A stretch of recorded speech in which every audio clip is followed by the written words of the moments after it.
YouTube, welcome to Jackie's Layer Corner. I am Jackie and it's time for a tag. So I thought I would do the Spring has sprung tag. I will find and link the original creator of this tag for you guys. Send you the links and post in the description box in case you're interested. And of course I will tag some people. I am gonna tag someone this time. So you guys know the drill. I have a series of prompts given that, and all of them will have book related answers. Okay, so here we go. It's flowers. All the flowers we remember are now blooming. Pick a fresh take on a retelling. And I picked a book that I don't have a physical copy of because I read it on my, I literally read it on my phone via Libby, and I couldn't get it didn't have an actual audiobook. It had the ebook. So and that Cinderella is Dead by Kayla Byron. She recently wrote a Secret Garden retelling, and I think the next book she recently published was a sequel to that one. But Cinderella is Dead is not a retelling in the sense of telling the same story per se, but it's kind of like taking the Cinderella story and implying that it really did happen and Cinderella was a real person and this kingdom exists and everything, and now this kingdom is ruled. The king has passed a law that every eligible young maiden has to attend this ball, and they have to dance with all these guys, these princes, and has to pick. So it's going to be like what happened with Cinderella. And our main character, Sophie, isn't too keen to go. She doesn't want to marry a guy. She's actually in love with a young woman, Erin. But Erin, who is afraid of what will happen if they're caught, because if you don't find a husband, you'll be cast out. And Sophie starts to figure out that something is not, she realizes that this is not right, and she wants to stop this, and she meets this other girl who tells her that things are not what they seem, and she suspects what happened way back when 100 years ago with Cinderella is not exactly what actually happened. So her and these two girls, I cannot remember the other girl's name, they decide to figure out what is going on, what really happened with Cinderella. I like how it looks at the original story and looks at all the aspects of the story, like the love at first sight with the prince, and just really, and shines a new light on the characters, which I think a good retelling should do that. They should kind of take the story and do not just a different spin on it, but actually look at it in a new way and explore new avenues in the story. And then also kind of do a new take on the characters in the story, in the original tale. So that is Cinderella is Dead. I definitely recommend it. It's a fun Cinderella retelling. So number 2, Cadbury Eggs, which I confess I've never had a Cadbury egg, so I don't know if it's a superior spring treat or not. But you're supposed to pick a book you consider to be a sweet treat. And I picked Anne of Green Gables by Ellen Montgomery. Now, I admit, I wasn't sure if I would love this because I am not the target audience. This is a middle grade series, but I did love the original miniseries. I remember enjoying that, and Anne with an E, the show that came out on Netflix. And what I really appreciate that adds on to the story a little bit, especially because you are only in Anne's head. So you get everything from her perspective, and since she's just a kid, in this particular book, she avoids, there's not a lot of dark stuff in the story that could, it may be hinted at, but I think Anne with an E added on to it and really expanded upon those implications.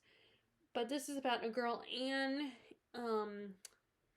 and she is adopted by this brother and sister who wanted to adopt a boy to help them with yard work, but there was a mistake made, and they ended up getting Anne instead. And the sister is like, we wanted a boy, so we're gonna just have to send her back.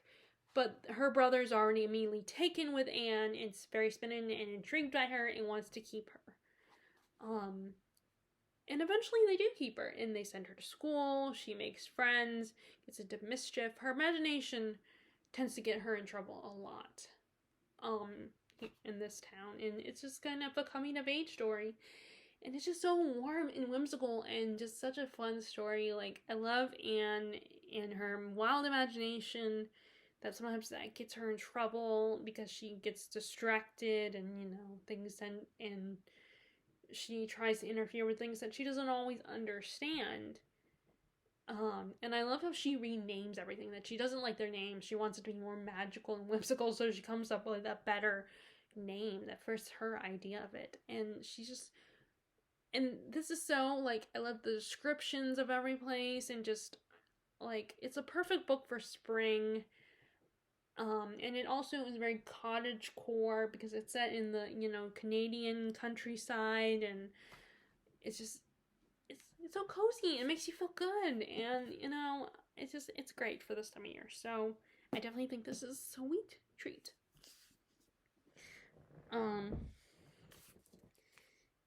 Now, number 3 is seasonal allergies. Pick a book that makes you cry. And as I said, I only cried once in a book because I'm more prone to crying in a TV show or a movie.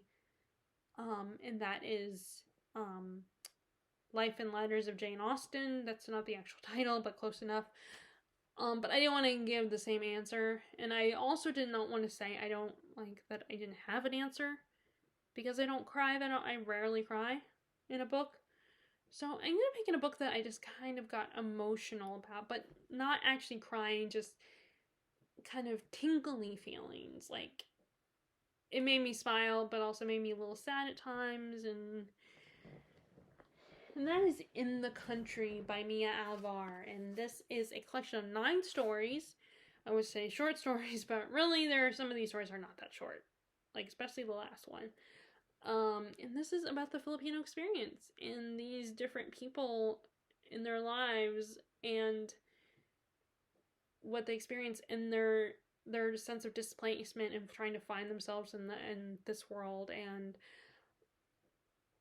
it's just such a, like, it got me thinking about my grandmother, and maybe did she experience anything similar?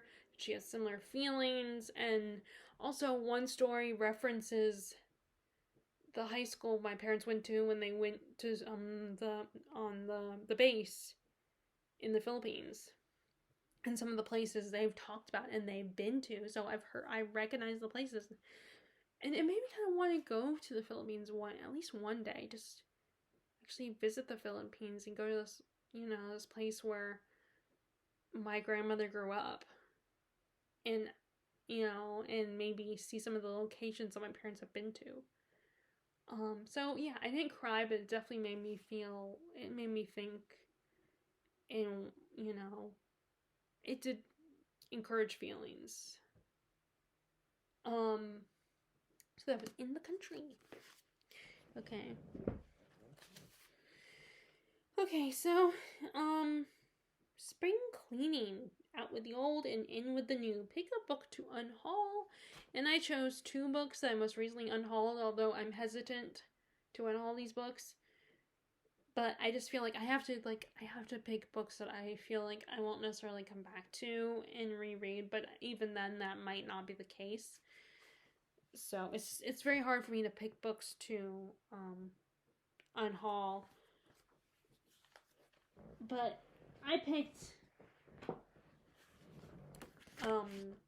SPQR by Mary Beard and Hadrian, The Triumph of Rome. I did enjoy these books. They were good books to help me get to learn more about Rome. I mean, it's not like I need these. I'm not a student, so I'm not going to be studying Rome or anything. I just wanted to learn more about it and learn about some of the people that you don't talk, some of the emperors you don't talk about, that you don't hear a lot about. So these are very informative and helpful. to get to, learn bits more about Rome. But I also have other books that will probably, mention Hadrian, and books that, will dive even deeper into ancient Rome. And, part of me thinks it'll be good to give these back to the roast office. Maybe the other people will find them interesting and might even want to keep them. But again, like I said, I'm hesitant. That's the problem. So, okay. So, those are the 2 books I've unhauled. Okay. Spring break, a perfect time for an adventure. Pick a road trip book. And all my road trip books are fantasy books, basically. Characters going on adventures. I mean, I did think about picking Wheel of Time. And I did pick a book, or a series, I should say, that I'm not finished, just as I'm not finished with Wheel of Time either. Although I'm closer to finishing this series than Wheel of Time. And that is the Dark Tower series. You have one of our main characters is Roland, and the world has moved on. His world has moved on. And in the first book, he's trying to search for the man in black. And there's a very Western feel to the story in that first book. Although it's not everybody's favorite. I actually liked it, but I know a lot of people didn't like it. Even Stephen King says it's not his best work, so. This is book 3, where he and the characters, the friends he meets in book 2, are, I should say, quote unquote friends, because they have a very complicated and messy relationship. They are on this desert, and they end up having to trek through the desert, being chased by these lobstrosities, as they put it, creatures. And they're trekking through a forest at one point. And they just go to all these different places of worlds that have fallen apart. And it kind of also made me think a little bit of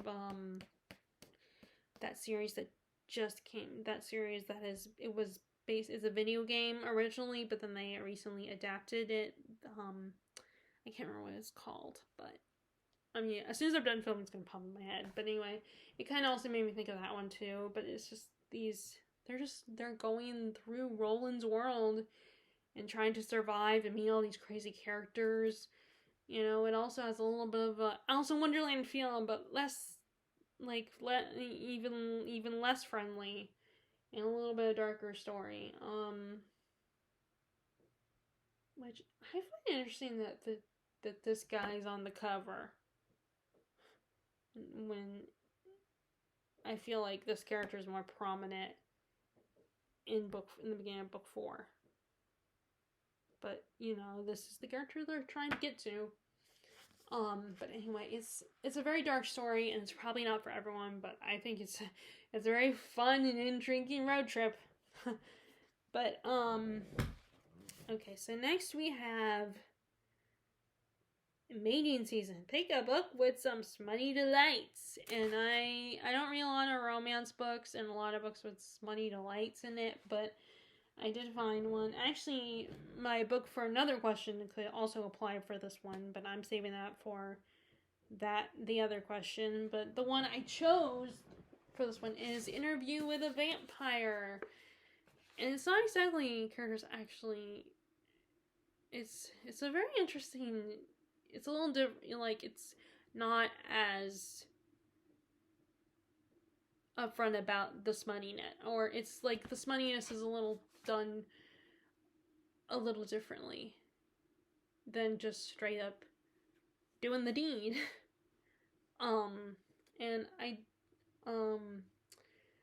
but yeah, and she is very, like, Anne Rice is very good with the descriptions of that, and it's just like, it's like, and it is described as erotic. It's considered erotic. So, I mean, I think all of her books, except for like her books on the Christian journey, and the biblical stories and all that are definitely not smutty, but I mean, although I haven't read them, but I'm assuming they're not smutty. But all of her supernatural stories, most of her oeuvre is smutty, is a smutty delight. Okay, so question number 7, rainbows. Pick a book featuring LGBTQ characters, and I picked Sarah Waters is the paying guest, and I think that's what she usually writes. Most of her couples are on the LGBTQ spectrum. Um, except for some of them were ensemble stories. I think have straight couples as well. But it's about this young married couple who need to take in boarders into their home, and they take this other young couple, and the two women immediately form a bit of a friendship and connection, and they end up falling in love. But of course, they're having an affair, and they can't, so they have to keep it is a forbidden love. They have to keep it secret, and they're always paranoid about getting caught, and they're always trying to find ways to meet each other. I think this was such a beautiful story, and I love the setting, which is the 1920s. And it's very heartbreaking as well as a beautiful romance. So, although I think some people might not agree because it's basically these two women having an affair with each other. And I can respect that and understand why some people will disagree with that and find that should not be considered romantic.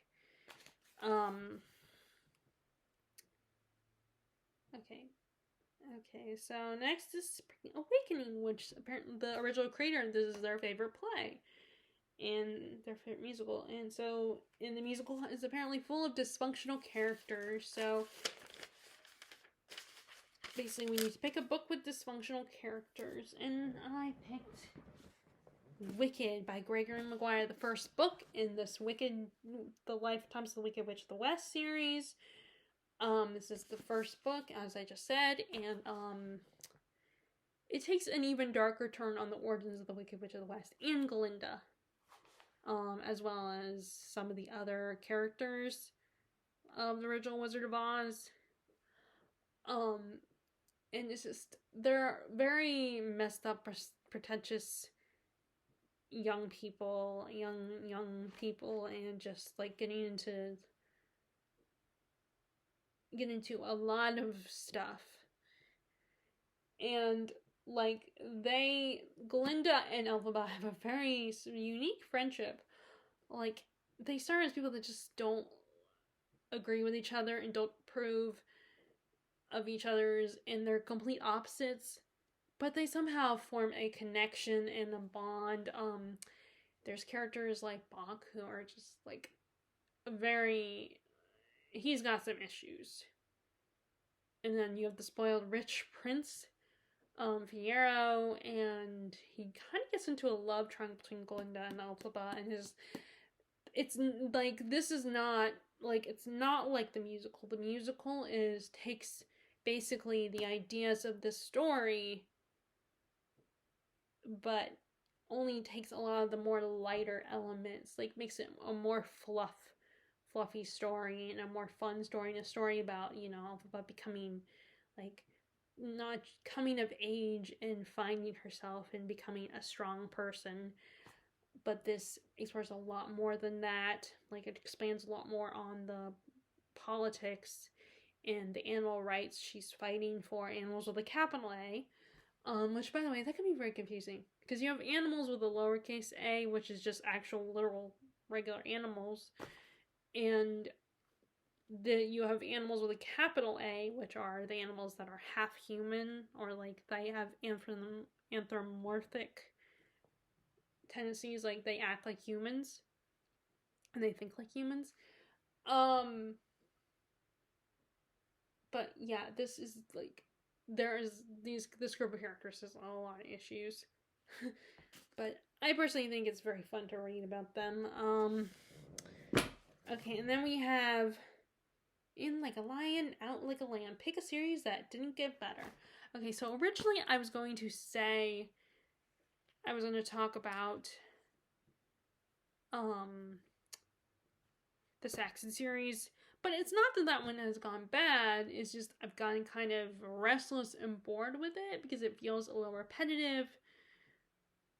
and just it feels like the same, like, you know, like the main character Uhtred is doing the same thing. Like he's trying to, you know, he's doing stuff for King Alfred, Alfred, and he wants to get away, and he's, you know, kind of caught in the middle between being loyal to, you know, the two different groups, and, you know, there's fighting and betrayals, and it feels like a lot of the same things are happening just in different ways. I can also say that's how I felt about the Women's Murder Club. Although I do have my issues with how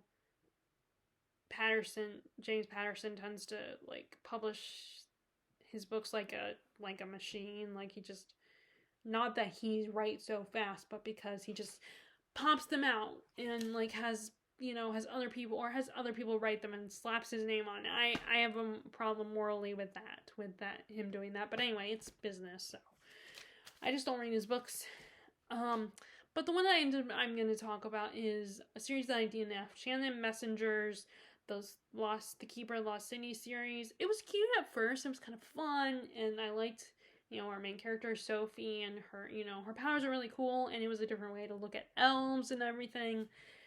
And the world was really cool and all that, but then after a while it just kind of got, again, another series that kind of got, like, repetitive, and there's, like, 9 books. And nothing was happening. Like, they would get into a fight with the villains, and, like, they maybe would find out different answers. And also, Sophie just kept getting more and more powerful, and it was like, okay, we get it, she's powerful, but you keep adding on powers to her, and I'm just, you know, I think you need to slow down. And then also, I didn't like what I think is the who I think is the love game endgame interest. I didn't like his character that much. He was kind of annoying and irritating, and they're trying to make him seem like Prince Charming and everything, and he's so great, and it's like, he really wasn't. And I just kind of got bored with it. After a while, it just got repetitive, and it wasn't adding, like, I think she didn't need to write 9 books. Like, maybe write some, you know, she could still write the spin-off books that she's written to go with it, like the in-between books. Like, I think she might have written, like, only one in-between book. But she didn't need to write so many books, you know, and just, I think she needs to tweak some things of the story. So, yeah, So that is Shannon Messenger's The Keeper of Lost City series, and I was reading that via library. I borrowed them from the library, so I don't have a copy of them, and even if I did, I probably would have donated them by now, so. Okay, so last one is Fun in the Sun, tag some people, and I'm going to tag, and I will link them as well. I wanted to tag someone that I just started watching, which is And They Were Readers. They have a really fun channel, and I like their repertoire and their banter between the two of them. I've only watched a few of their videos, and someone else mentioned them once before, suggested them to me before, and I meant to look for, and I mean, I feel bad for saying this, but at the time I didn't mean to look for their channel. I mean, I think I already was subscribed to them, but the algorithm hadn't sent me any of their videos. I mean, maybe that's a lame excuse, but I'm now watching them, and I really like their channel, and like what they have to say about books, and they just seem like so much fun, and I think they're just friends. I think they're friends. I don't know if they're a couple or just friends, but they're, you know, they make a great team. And I want to see them do this tag if they're interested in doing it. I don't know if they do tags, but I'm going to tag them and see if they would like to do this one. But anyway. So that is Sprung book tag. If anyone else is interested in doing this tag, and after watching my video, please feel free to do it. It's an old tag anyway, so I'm sure most of you are familiar with the tag.